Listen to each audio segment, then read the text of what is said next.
This is the side of autoimmune disease that people don't see, the world doesn't see.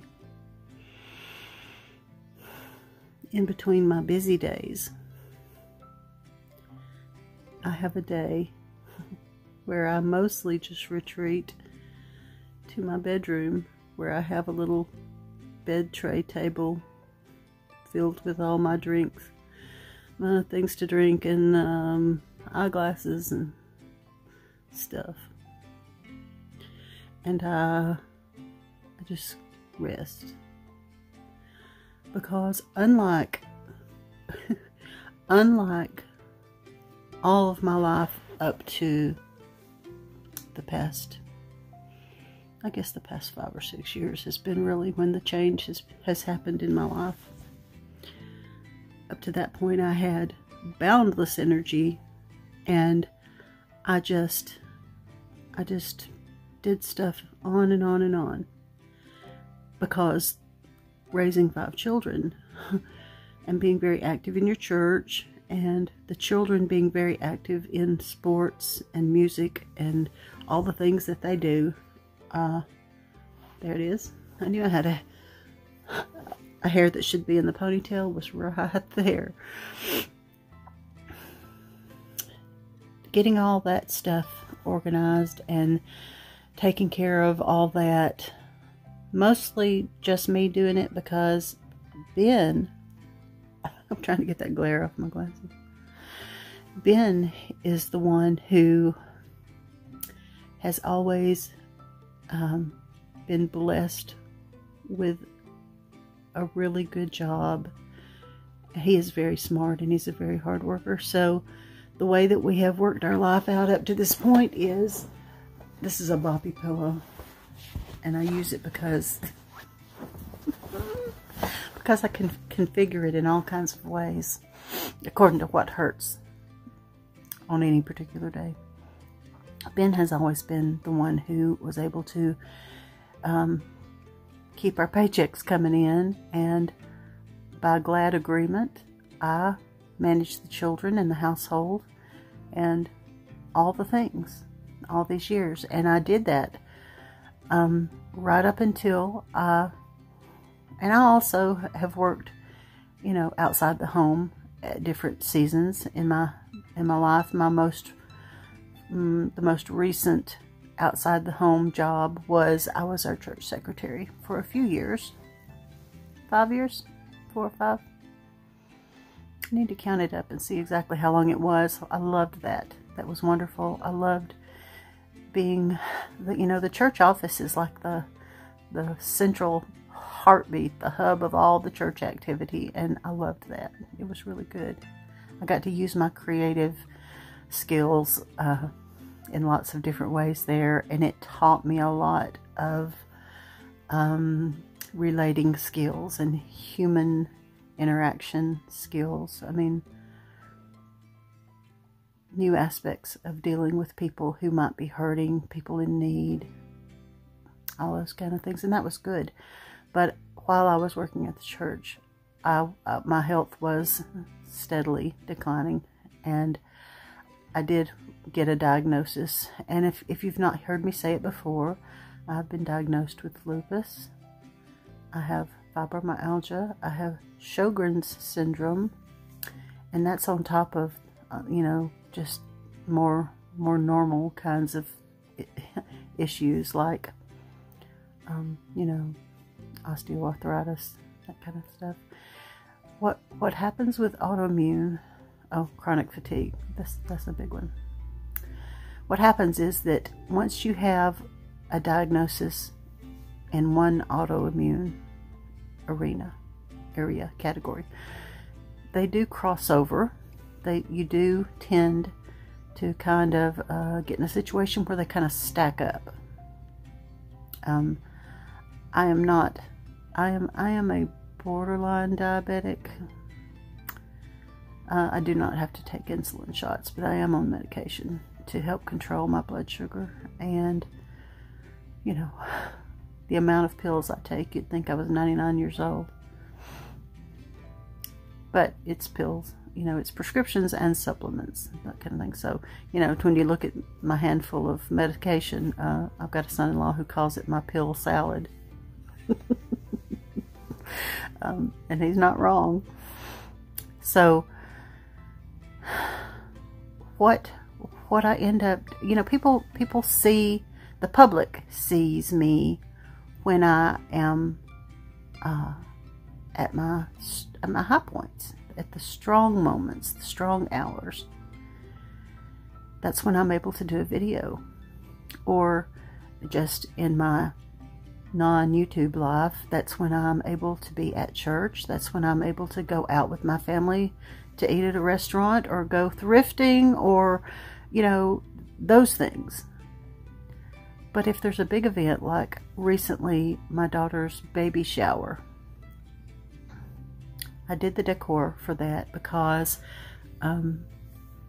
that's what I did for my other daughters, all the other babies. I did the decor that was going to be used in the nursery. I got it ready before the baby shower so that we could do the baby shower theme using all that decor. And that's what I did with Olivia. So for weeks and weeks leading up to the baby shower, I was working on all that.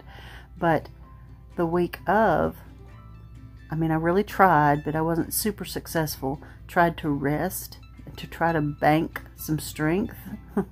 that probably sounds counterintuitive if you're of the mind that, you know, you exercise and you're active and that builds your strength. And it does, and that's not an untrue statement.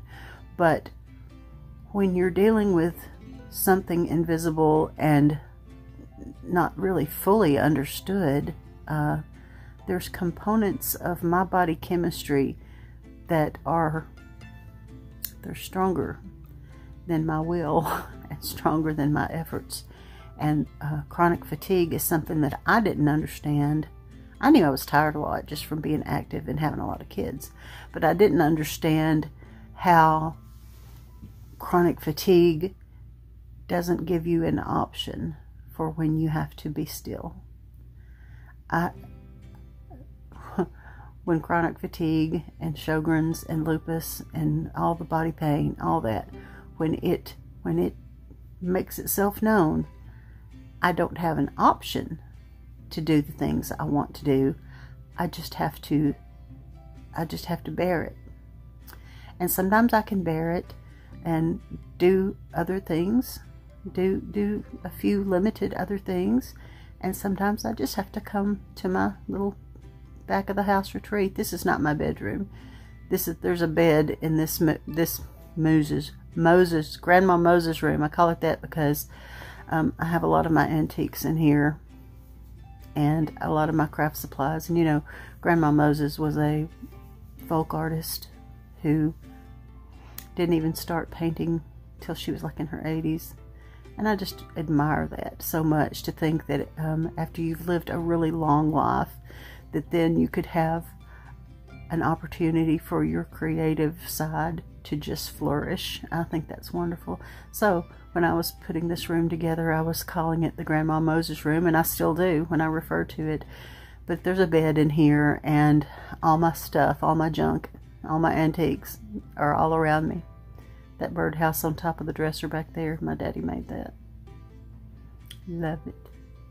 And you can't see it for me, but this is a watercolor painting that my mother painted.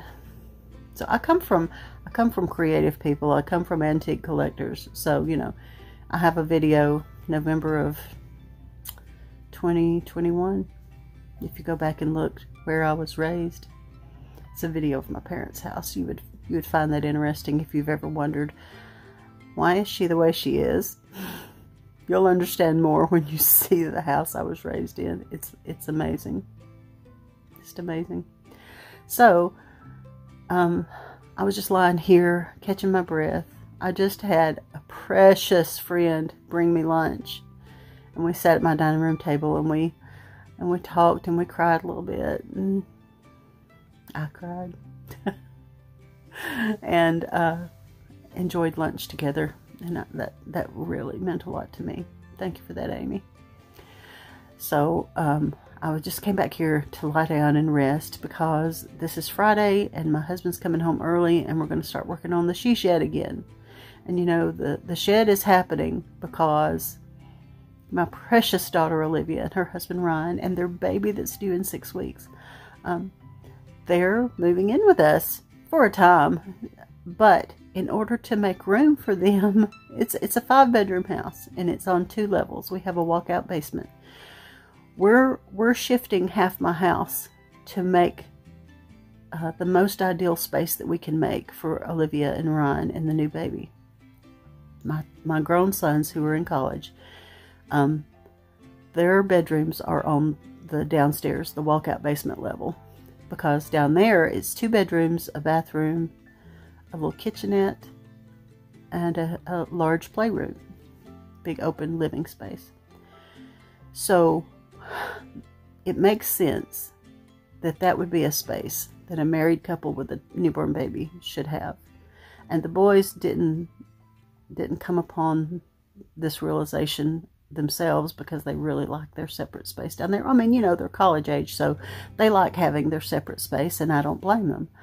But we had to have a come to Jesus meeting, and I did share with them that absolutely, for everybody's sanity, newborn babies cry, even the best of newborn babies cry, and for them to have their separate space would be best for all of us. So the boys are moving from the 2 bedrooms downstairs to the 2 bedrooms upstairs. My 2 bedrooms upstairs that they're moving into have been my extra rooms. One has this bed in it and my craft supplies. The other I've called my rose room because it has a Victorian couch and blush pink walls and all the feminine cottage things in it. But right now it's just chock full of decor and stuff, like a storage place, and that's not the way I want to use that room. But you know, life happens and things get piled up a little because I don't always have the strength or the desire to sit and reorganize and move, physically pick up things and move them to better places, or, you know, to keep them in a good order. So we're building the she shed in order for the contents of the 2 upstairs bedrooms that have all my stuff in them, moving all this stuff out to the she shed so that the 2 boys can move up into these 2 bedrooms. Mine and Ben's bedroom is across the hall. 3 bedrooms upstairs, 2 bedrooms downstairs. And that way, Olivia and Ryan can have a bedroom for themselves, a nursery for the baby, and then the playroom. And the playroom has not had a fresh coat of paint since 1999. That's ridiculous. It's in dire need of a refresh. So I'm really excited about that. Olivia and Ryan are a young, energetic couple, and it's going to be there'll be a lot of benefits to us for them living here. It's hard for a young couple to transition from renters to homeowners if you don't have an opportunity to save up some money to do so. Because, you know, rent is ridiculously high, and I can't stand to see them paying such a high price for rent. And it's not like they're trying to be extravagant. That's just how high rent is everywhere. I would rather see them make a house payment, which would be less than a rent. So we're doing this, and it will benefit them greatly, but it will also be a really big blessing to us. But it'll be a big blessing to us because we're having spaces refreshed and renewed, and building the she shed. I'm going to end up with a marvelous, enjoyable space, and it's not just going to be a storage shed. We're going to use it as enjoyable space. We'll have heating and cooling out there. So, you know, maybe I'll just live in the shed. That sounds crazy, but it's pretty big. If you haven't seen those videos, you could check those out. I've got a series of building the shed, and you can see all the plans and ideas and how it's coming along. But I thought I would just share a little glimpse into behind the scenes. I don't expect to get a lot of views off of this unless you just really have been with me for some time and you enjoy my videos and you've always wondered, you know,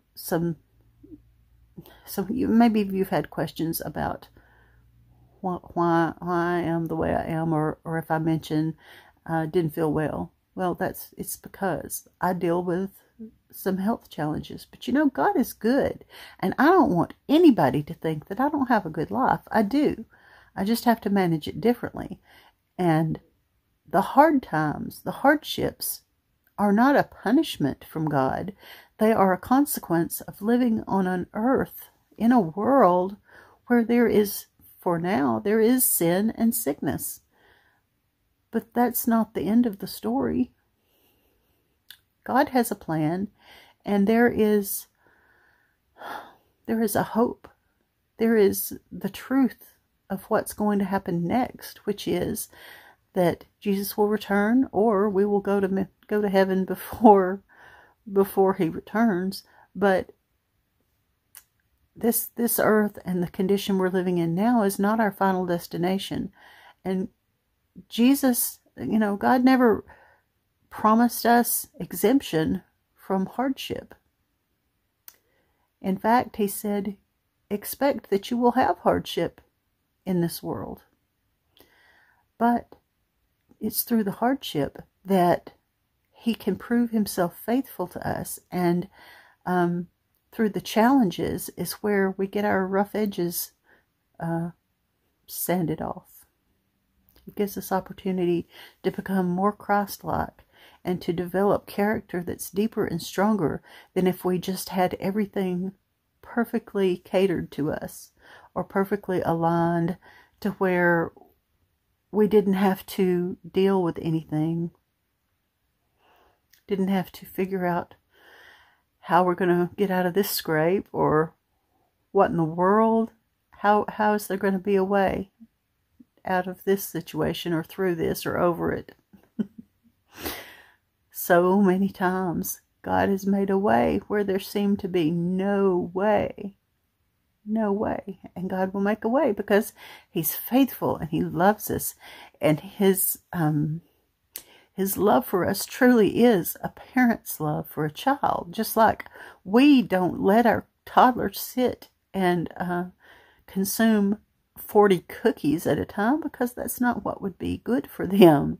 Well, neither does God let us have everything that seems good in that moment, because his ways are higher than our ways, and his wisdom is greater than our wisdom, and he can see the big picture where we only see the tiny little place where we are. God sees the big picture. And even if I don't understand on this earth why some things have happened, I know that one day all things will be made known to me. But in the meantime, I trust God, and he's good. And I'm thankful that I do have a place in my busy house that I can retreat to. And when this room is converted and switched over in a few days, this bed that I'm on, we're going to set it up in the she shed. It's probably going to be in the loft. The loft is going to be a small space that will actually be tall enough to stand up there. And I intend to set up a bed and to have a place to retreat and to rest. I'll have to walk a little further. It won't just be down the hall anymore, my place to retreat, but it will be a good place to be. And my furniture that's in the Rose Room, it's a Victorian couch and chair, and my original china cabinet, and all the miscellaneous pieces of furniture that have been crowded into my house. I think it's like my house is going to get to unbutton its pants button. We're stuffed right now, but we're about to get some breathing room to move some of these things into a space where we can appreciate a little more elbow room in the house. It's a good size house. Both levels combined, it's 2,500 square feet, and that sounds big, but it's like a 3-bedroom house on the top where we do all our living. And that, a 3-bedroom, gosh, what, like a 1,200-foot house up here, maybe? The downstairs is not as big as the upstairs. So a 3-bedroom house with a small-ish living room and a small-ish dining room and a kitchen. We've raised 5 children in that kind of space, and then the extra space downstairs, you know, has been available to us. But, you know, most of the time, all the people are upstairs in the smaller spaces. So we've had a good life here. We've been here since 1999, and we've raised this big family, and it's been good. And we're about to turn a page into a new chapter, having the she shed out there. And that's exciting and interesting and quite tiring. We got to really shake a leg this weekend. We hope to get the roof on this weekend, and we hope to be able to move all the contents of the upstairs bedrooms into the she shed so that the boys can move up and Livy and Ryan can move into the downstairs bedrooms. And that all ideally needs to happen by April 1st. Today's the 24th. We're trying. We're trying. You can't see anything packed behind me, but there's some things in boxes in the rest of the room. I'll spare you. You'd probably love to see it, I'm sure. But I'm not gonna, because I'm just resting right now, and I don't want to put too much effort into this. But maybe I'm crazy for sharing such a thing as this video is, but this is a glimpse into the other side of a person who I don't want to be defined by my diagnoses.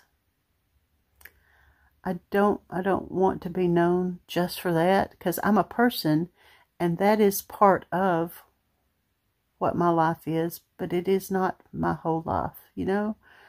I want to be able to have the same full scope of what I always have done, but it just has to look a little different, and I have to rest more. And occasionally someone might say, "Oh, well, I thought your mom," if they're talking to my kids, "Oh, I thought your mom was fine. I saw her in the pictures of the party." I mean, maybe it's a gender reveal or a, you know, just any kind of family event. "I saw her in the pictures and she looked fine. She looked great."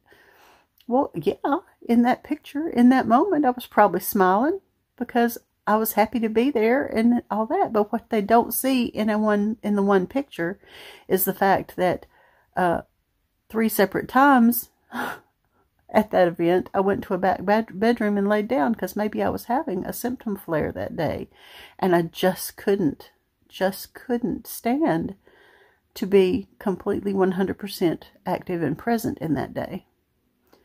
And I wouldn't have understood it before it was my reality, so I know other people don't understand it. But I thought maybe it might be helpful, if you have not seen it before, to know that this exists for some of us. And if it is part of your reality, to know that you're not alone. You're not the only one dealing with this, figuring it out each day. How to do what it takes to have a full life. All right, I'm gonna take a short nap before my husband gets home, because he said he's coming home early, and we're gonna put the roof on the shed this weekend, and I might go out there and sit by. We build a campfire, and we have our camping chairs out there. I might go sit by the fire and supervise. Blessings to all of you.